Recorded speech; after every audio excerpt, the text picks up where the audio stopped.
नमस्ते अरे मैम। नमस्कार नमस्कार सर, आप कैसे? बढ़िया। आप मुझे यहाँ पे कैसे अपना जिंदाबाद, आम आदमी पार्टी जिंदाबाद, आम आदमी पार्टी जिंदाबाद, आम आदमी पार्टी जिंदाबाद।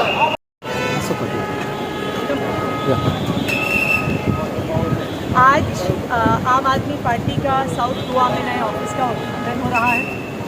आम आदमी पार्टी के गोवा में 2 MLAs हैं जिन्होंने अपने अपने इलाके में बहुत अच्छा काम किया है और अब गोवा के लोग आम आदमी पार्टी को और बढ़ते हुए देखना चाहते हैं और इसीलिए एक नए ऑफिस की शुरुआत हो रही है। आम आदमी पार्टी एक इकलौती ऐसी पार्टी भी है जो गोवा के रियल इशूज़ उठाती है और आगे भी हम ऐसा करते हैं। आप गोवा में बहुत कंसंट्रेट हो रहा है, आप आपके विजिट्स अभी बहुत